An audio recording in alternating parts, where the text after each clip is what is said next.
Hey everybody, Pat Timlin from Spot 4 Connections back again. Today I want to take a few minutes to talk about Facebook.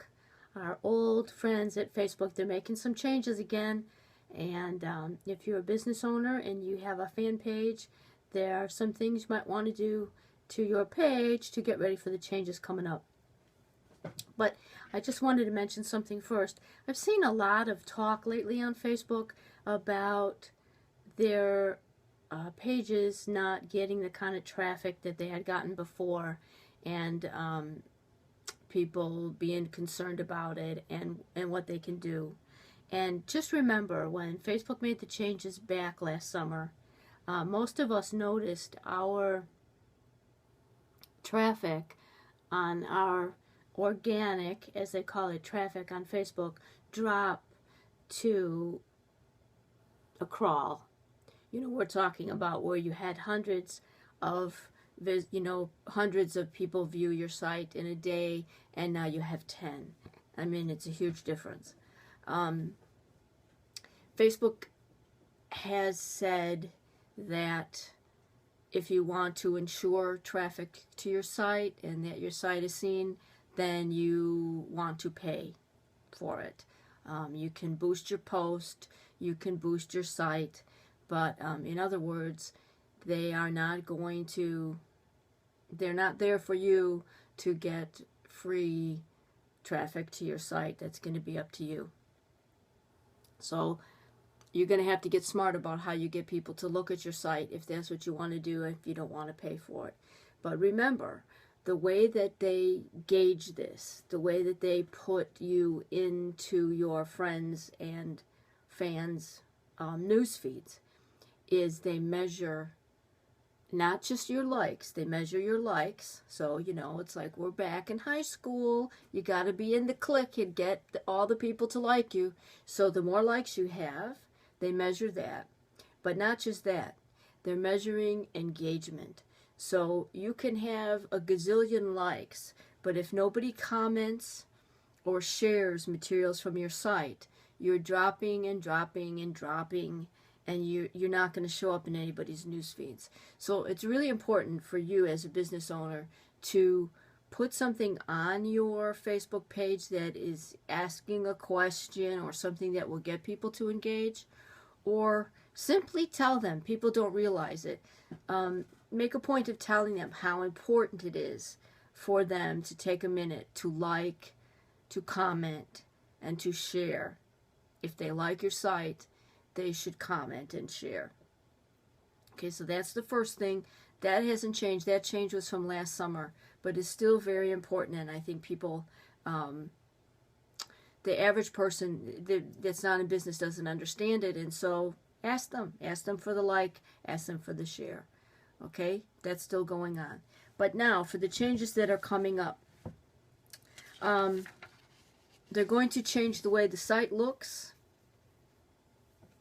They're going to make the section for posts bigger and wider and take up, your posts will all go down the right side of the page. So that will make things easier. Right now you can post something and sometimes it seems to be on the left, and I've had trouble finding my own posts on a page sometimes because they seem to move around. So now they're all going to go on a timeline on the right side of the page. The left side of the page is going to be information about your company, and some of your apps are also going to be on the right side of the page. Now, their theory is that they want to make it easier for people to find what they want to find. Remember, this isn't set up for you as the business owner to put your information where people will find it. They are thinking in terms of people making it easier for what they see as their customers to find information that Facebook customers are looking for. Okay, these two things are not necessarily the same, so keep that in mind when you're looking at the design of your page. Okay, one of the other things they're going to do is the like button is now going to move up, and it's going to be on the cover, on your cover photo. So if your cover photo is very busy and has a lot of things going on visually, your like button may just disappear. So now is the time to revamp your cover photo so that your like button will stand out loud and clear. You need those likes, so make sure people aren't looking for the button. Okay, that's another thing. Right now the apps usually have fairly good sized buttons that can go across the bottom underneath your cover page, and those are going to be significantly reduced, so they're going to be much smaller. So make sure that whatever you put on them is very clear, because it's going to it'll be a lot smaller, harder for people to find and see. And the other thing that in their eyes is going to make it easier for people to find things. So if somebody comes on your page and they like your page, immediately underneath a strip of similar pages is going to show up. Now, if you're a person who just liked this page and then you see, oh, these similar things, this looks cool or this looks cool, and they click on there, for us in business, these similar pages are likely to be our direct competitors, and having them show up right there on front of our page isn't exactly doing us any favors. And to make matters worse, it's going to push your content down. So it's actually going to put your competitors' pages in between your cover, your app, and your material. So people are going to see your cover page and then your competitors' pages before they see your posts. So we want to get a little bit smarter about the way we work these pages, okay? So one of the things that you want to do is you can start thinking now when you're how to redesign your cover, and think in terms of putting bigger pictures in your post. You can now. You can go to 511 pixels, and that's, you might as well use it. Make it stand out. And any app that you have with important information,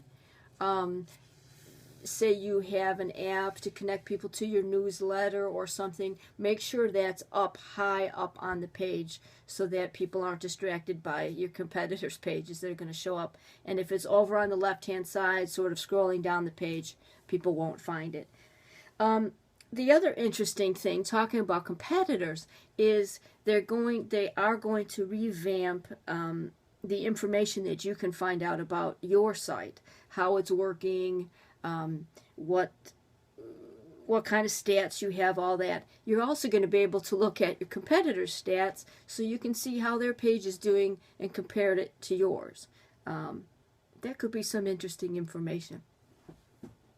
So anyway, I heard somebody say the other day to me, oh, I don't believe in all that Facebook stuff.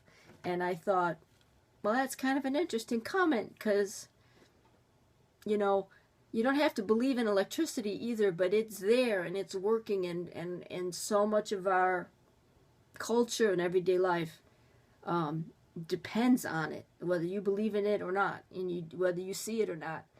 So Facebook is kind of the same. It's here to stay, and it's very important for us as business owners and people who want to do any business online. Even if you don't want to do business online, you kind of have to get online now. Okay, you have to get found. People look for you on the internet. They don't pull out the yellow pages anymore. So if you can't be found, even if your business is completely offline, if you can't be found online, your business is going to you're going to have trouble doing business. You need to get on there, okay? So Facebook is the same. Sometimes we find ourselves having to work around them in order to have them work with us for our business, but they're here to stay. We've got to learn some new tricks. Hope this was helpful. Talk to you later. Bye.